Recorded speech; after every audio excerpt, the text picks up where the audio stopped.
Hi everyone. आज हम जो बात करेंगे टॉपिक की उसका आप काफ़ी सुनते रहते होंगे टैक्सेस के बारे में, राइट?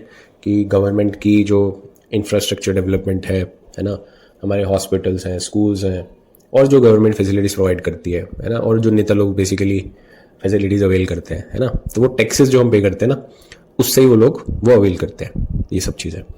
तो जो भी हम लोग सैलरी या बिजनेस इनकम अर्न करते हैं, है ना, तो हमें उसका एक पोर्शन जो है गवर्नमेंट को टैक्स के रूप में देना होता है, राइट? तो टैक्स क्या होता है?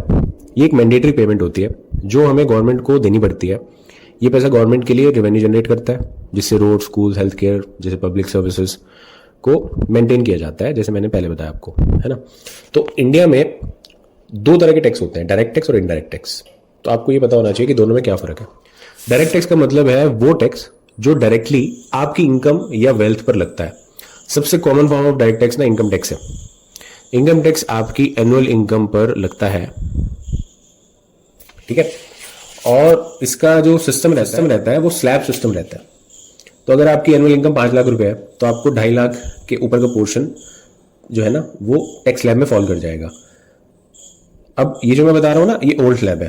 अभी न्यू स्लैब में लिमिट्स अलग है, वहां 3 से 6 लाख, है ना, 3 से 7 लाख हो गई है अब, और 7 से 10 लाख ऐसे है, ठीक है। तो डिपेंडिंग अपॉन आप किस स्लैब में फॉल करते हैं। एक स्लैब ऐसा है जहां डिडक्शन मिल जाती हैं, उसको ओल्ड रिजीम बोलते हैं, और एक स्लैब ऐसा है जिसमें डिडक्शन नहीं मिलती है इन्वेस्टमेंट्स की, उसको न्यू स्लैब बोलते हैं। ये कभी हम एडवांस टैक्सेशन टॉपिक की जब बात करेंगे उसमें हम ये डिस्कस करेंगे। फिलहाल मैं आपको सिर्फ एक बेसिक अंडरस्टैंडिंग दे रहा हूँ, है ना। तो इनकम टैक्स में ना काफ़ी सारी डिडक्शंस और एग्जेम्पशंस अवेलेबल होती हैं। जैसे एटीसी के अंदर आप 1.5 लाख रुपए तक का जो है इन्वेस्टमेंट पीपीएफ में, ईएलएसएस में आप कर सकते हो। तो इसलिए हमेशा आपने जो भी आपके डिडक्शंस हैं या एग्जाम्पशंस है ना, उसको आप अच्छे से समझ लो ताकि आपका टैक्स बर्डन कम हो जाए, है ना। तो इसको टैक्स प्लानिंग बोलते हैं वैसे जो मैं बोल रहा हूँ। तो टैक्स प्लानिंग आप पहले से करके चलो, ये ना हो कि बाद में आपको शॉक लगे जब एकदम से आपके ऊपर टैक्स लायबिलिटी आए। तो अब डायरेक्ट टैक्स में ना एक कैपिटल गेन टैक्स भी होता है। तो जैसे आप कुछ भी खरीदते बेचते हो, जैसे स्टॉक्स हो गया, रियल एस्टेट हो गया, गोल्ड हो गया, है ना, तो उसका जो भी प्रॉफिट होता है ना, उस पर कैपिटल गेन टैक्स लगता है, ठीक है। इसमें दो कैटेगरी है, शॉर्ट टर्म कैपिटल गेन और लॉन्ग टर्म कैपिटल गेन।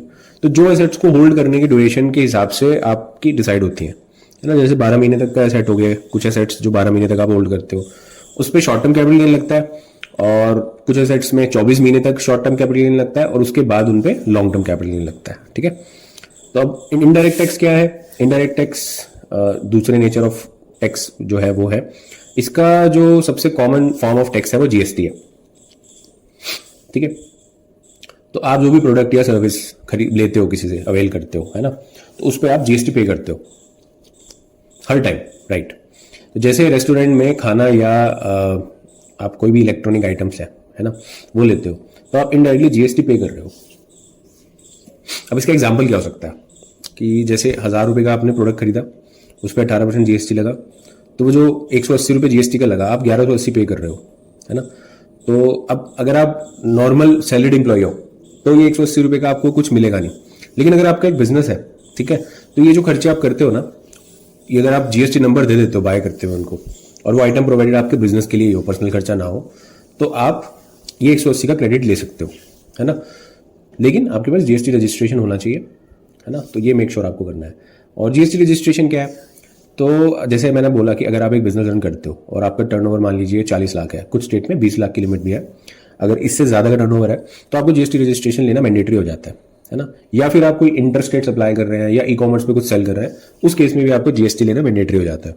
अब जीएसटी जब लोगे तो जीएसटी चार्ज करना जरूरी है अपनी हर सप्लाई ऑफ सर्विस पे, चाहे गुड्स की हो या सर्विसेज की हो, ठीक है। और टैक्स पे करना जो है हमारी रिस्पॉन्सिबिलिटी है, क्योंकि जो ये पैसे हैं ना वो गवर्नमेंट को सर्विसेज प्रोवाइड करने में हेल्प करते हैं। जैसे मैंने पहले भी बताया है ना, road, infrastructure, health care, education for all, correct.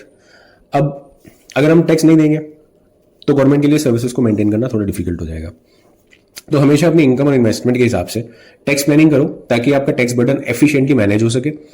Advance tax payment भी करनी पड़ती है अगर आपकी जो इनकम है वो एक लिमिट से ज्यादा है तो। अब हम बात करेंगे कि टैक्सेस फाइल कैसे करते हैं, ठीक है। तो 3-4 चीजें हैं इसमें जो मैं आपको बताऊंगा। फॉर्म 16 है ना, अगर आप जो है सैलरीड एम्प्लॉय हो तो आपको अपने एम्प्लॉयर से ना फॉर्म 16 मिलता है, जो आपकी टोटल इनकम पे और टैक्स डिडक्शन का जो डिटेल होता है ना, ठीक है, तो आपको टैक्स फाइल करना होता है। एंड आईटीआर क्या है?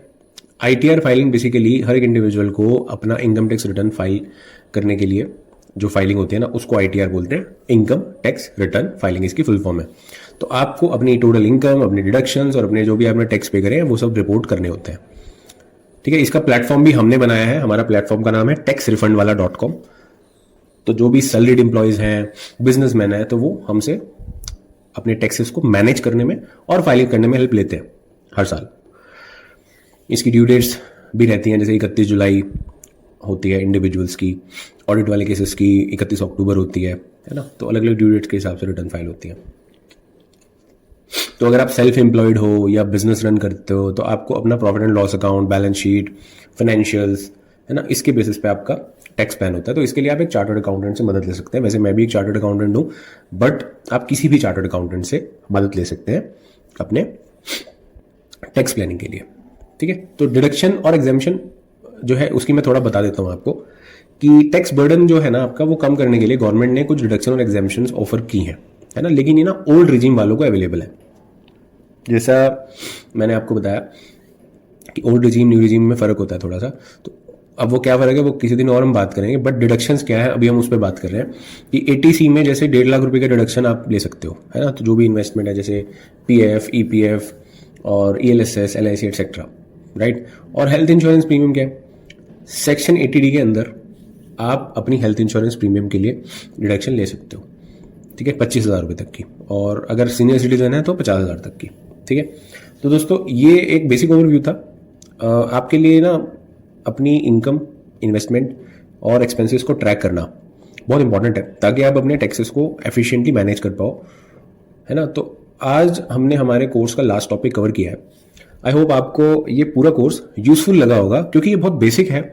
इसका मतलब ये नहीं है कि आपके लिए इंपॉर्टेंट नहीं है, क्योंकि बेसिक चीज़ों पे ही हम लोग ध्यान नहीं देते। हम एडवांस चीज़ें सारी सीखना चाहते हैं, स्किल्स सारी ऐड करना चाहते हैं, बट हम ये भूल जाते हैं कि अपने फाइनेंस को हमें कैसे मैनेज करना है। तो जो भी इन्फॉर्मेशन मैंने आपसे शेयर की ना, कोशिश ये करना कि आप ये 5 लोगों से जरूर शेयर करें, क्योंकि ये कोर्स अभी हमने इसको फ्री कर रखा है ना। अभी इसका कोई हम चार्ज नहीं ले रहे हैं। हो सकता है आगे ये पेड हो जाए, तो आई डोंट थिंक कि आपका कोई हार्म होगा कि आप अगर इसको शेयर करेंगे अपने कलीग के साथ। हो सकता है कि वो आपको कुछ उनके ब्लेसिंग्स ही देंगे अगर आप उनका फाइनेंस, टैक्सेशन मैनेज करने में उनकी आप हेल्प करेंगे। तो thank you so much from CA Mayank Vadhera, Team Corporate, and Shri Bhargav, who has edited all these videos for us. Thank you.